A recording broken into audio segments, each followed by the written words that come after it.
Bonjour à tous. Dans cette vidéo, nous allons plonger dans le monde passionnant de l'investissement et explorer les différences entre trois types d'actifs: les actions, les obligations et les placements monétaires. Si vous n'avez aucune notion sur les actions et les obligations, je vous invite à cliquer sur ces deux vidéos.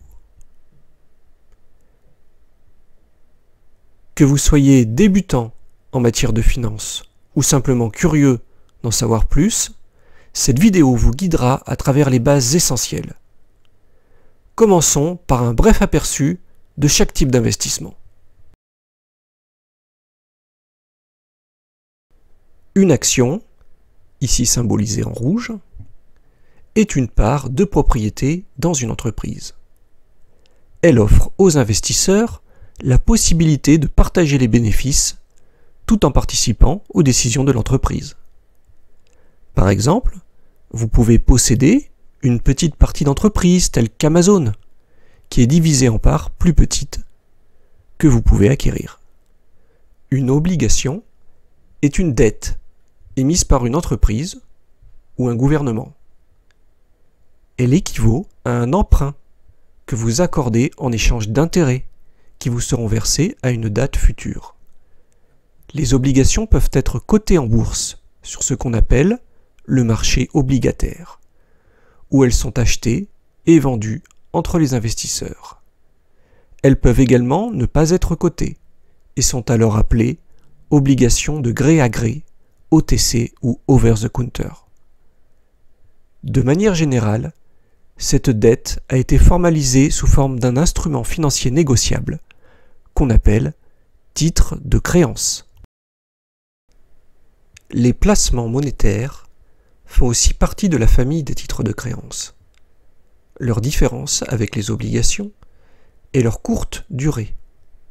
Ils sont conçus pour être des investissements à court terme avec une liquidité élevée, c'est-à-dire facile à acheter ou à vendre rapidement.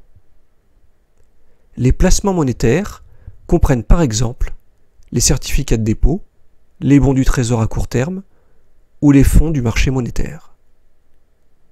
Ils sont généralement considérés comme peu risqués et visent principalement à préserver le capital et à fournir une liquidité immédiate.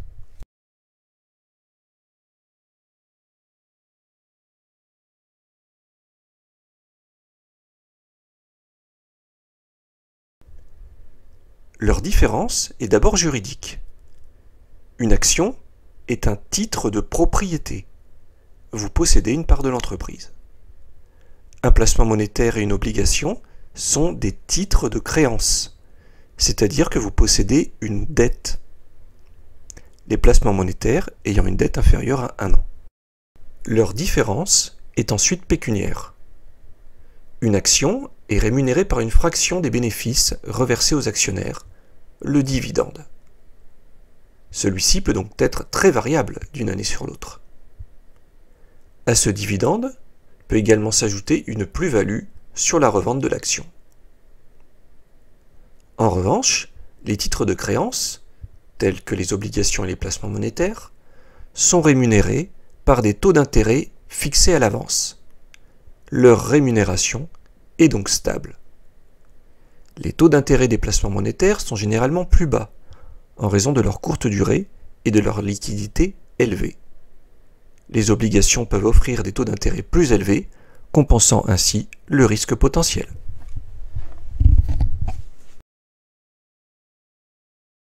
Leur différence est enfin en termes de risque. Un risque commun est celui de la perte en capital. La valeur d'une action peut diminuer, et les investisseurs subiront des pertes si elles sont vendues à un prix inférieur à celui auquel elles ont été achetées. L'entreprise pourrait aussi faire faillite et la valeur de l'action tomber à zéro. Pour les titres de créance, un État ou une entreprise peuvent se révéler être de mauvais payeurs. Il y a un risque que l'émetteur de l'obligation ne soit pas en mesure de rembourser le montant emprunté ou les intérêts, entraînant des pertes pour les investisseurs. On parle de risque de crédit. Veillez bien à toujours vous renseigner et connaître la contrepartie à laquelle vous confierez votre argent. Un autre risque commun est celui de la liquidité. Certaines actions ou obligations peuvent être moins liquides, ce qui signifie qu'il peut être difficile de les vendre rapidement sans causer une chute des prix. Les placements monétaires sont, eux, par définition, très liquides, mais en compensation, leur rémunération est moins élevée. Le cours des actions est fixé en continu et est sujet à d'importantes fluctuations, à la hausse comme à la baisse. C'est ce qu'on appelle la volatilité. Plus la volatilité d'une action est élevée, plus son risque est considéré comme important. Vous n'êtes donc pas sûr de pouvoir revendre votre action au-dessus de votre prix d'achat lorsque vous aurez besoin de récupérer votre argent. De même, le dividende n'est pas contractualisé à l'avance. Il dépendra des bénéfices qui seront réalisés par l'entreprise. Le conseil d'administration peut également décider de ne verser aucun dividende. C'est par exemple souvent le cas dans des entreprises de croissance, comme les nouvelles technologies, qui choisissent de réinvestir plutôt que de distribuer. Pour les obligations, il existe un risque de taux d'intérêt. Lorsque les taux d'intérêt augmentent, la valeur des obligations existantes peut diminuer, car les nouvelles obligations émises offrent des taux d'intérêt plus élevés. Le risque de taux d'intérêt est un concept important dans le monde des investissements en obligations. Il se réfère au fait que le prix des obligations peut varier en fonction des changements dans les taux d'intérêt du marché. Lorsque les taux d'intérêt augmentent, la valeur des obligations existantes diminue. Et lorsque les taux d'intérêt baissent, la valeur des obligations augmente. Cela peut sembler contre-intuitif au premier abord, mais comprenons pourquoi cela se produit. Imaginons que vous ayez acheté une obligation à taux fixe. Cela signifie que lorsque vous avez acheté cette obligation, vous avez convenu de recevoir des paiements d'intérêt à un taux spécifique pendant toute la durée de vie de l'obligation. Supposons que vous ayez acheté cette obligation au prix d'émission de 1 000 € avec un taux d'intérêt de 3% et que vous receviez des paiements annuels d'intérêt de 30 €. Maintenant, disons que les taux d'intérêt du marché augmentent pour diverses raisons, telles que des décisions de politique monétaire ou des conditions économiques. De nouvelles obligations sont émises sur le marché avec des taux d'intérêt plus élevés, par exemple 4%. Les investisseurs qui achètent de nouvelles obligations à 4% obtiennent donc un meilleur rendement que votre obligation à 3%. En conséquence, l'obligation que vous avez achetée devient moins attrayante sur le marché, 3% étant moins rémunérateur que 4%. Si quelqu'un souhaite acheter votre obligation avec un taux d'intérêt donc plus bas, puisqu'il est de 3%, alors que les nouvelles offrent 4%, il l'accepterait à la seule condition de payer moins pour acheter votre obligation. Dans notre exemple, pour s'ajuster au nouveau taux d'intérêt de 4%, votre obligation sera décotée à une valeur de 990 € environ. Pour obtenir un rendement de 30 €, les nouvelles conditions de marché impliquent un ajustement de votre obligation à ces 990 €. Ainsi, la valeur marchande de votre obligation a diminué avec la hausse des taux d'intérêt. C'est ce que l'on appelle la sensibilité à l'évolution des taux. Et cela fonctionne dans les deux sens. Quand les taux d'intérêt baissent, la valeur des obligations augmente. Vous comprenez maintenant pourquoi on dit que les obligations à taux fixe ont un risque de taux d'intérêt.